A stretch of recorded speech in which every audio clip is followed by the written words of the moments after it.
Hello and welcome back to part 12 of our devlog about Curse of Argion.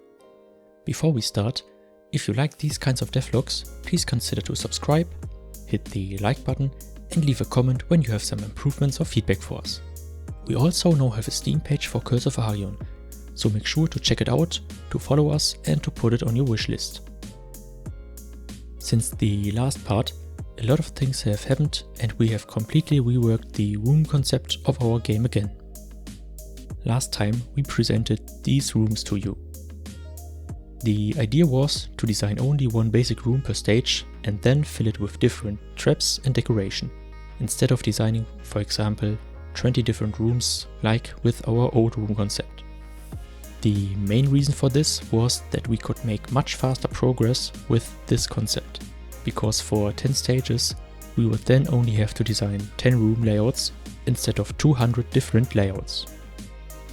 However, when we thought about it again, we realized that we didn't want to finish the game as fast as possible, but we wanted to make a cool game that we ourselves would enjoy, even if it would take a lot longer. We also noticed during tests that this concept gets boring very fast, and every room, and with this also every run, somehow feels the same. You always enter the room at the bottom, kill all enemies, and then run up the way too large and way too empty room to get to the next room, and this 10 times in a row. We also didn't like that the rooms always stay the same, way too big size, no matter how much decoration, traps, obstacles or anything else we put in it. This made the game feel like you were always just running annoyingly through the same rooms instead of exploring a new and different dungeon each time.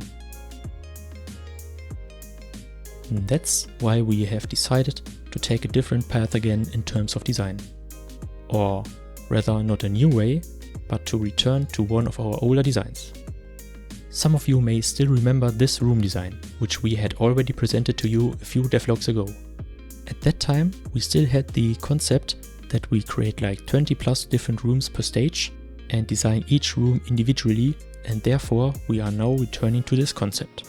This will probably take us a lot longer, but we can shape the rooms in a much more interesting way, because we can theoretically create a completely different ground plan for each room, and we can also fit the room shape to puzzles, traps or certain decorations.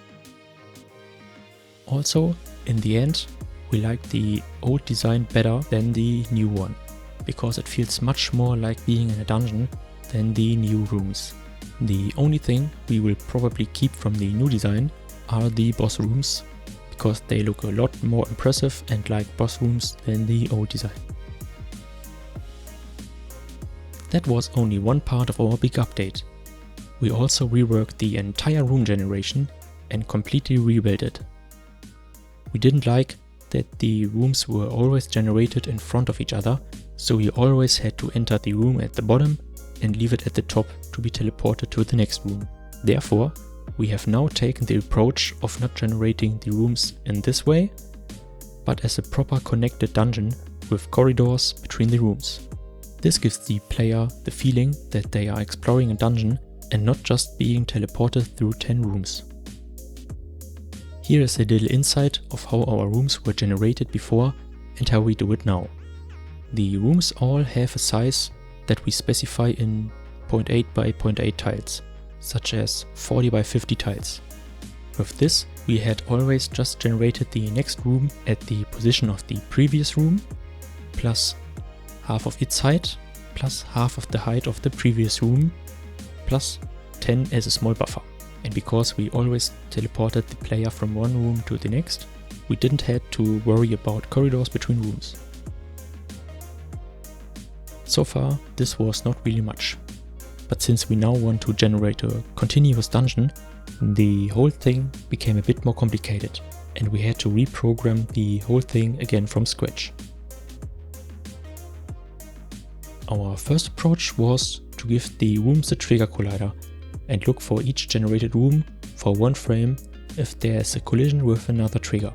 Unfortunately, we found that for some reason the onTriggerEnter function in Unity, which is there to detect collisions between two triggers, is not very reliable for this purpose, because with this it often happened that rooms were generated into each other and no collision was detected.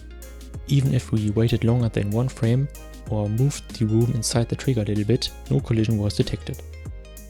Therefore, we changed the whole thing to Physics 2D overlap box. Basically, it works very similar to the triggers, but instead of just having the 2 triggers and see if they collide, you have to generate a box around the new room in the size of itself. And then check with it if anything is in this area. To prevent this box from colliding with its own room, we only check for triggers on a certain layer, which the rooms are assigned to after the collision check. If no collision is detected, the dungeon generation script is informed that the room has been spawned successfully and the corresponding corridors and doors can also be spawned. If a collision is detected, the room gets deleted and the dungeon generation script looks for another place to spawn the room. With this method, we have very reliable results so far, and no more collided rooms or corridors. And just like that, we have a working random dungeon spawn system. Of course, this state is just the first version and we still have some adjustments to make, such as that there could also spawn challenge rooms, puzzle rooms and much more between the normal rooms, and we want to make the corridors possibly a little more varied, so that they may sometimes spawn in a different form or even around corners. But more about that in future devlogs. Feel free to let us know in the comments what you think of these big changes and if you have any other good ideas for us that we can implement in the future. Thank you for watching this episode of our devlog series.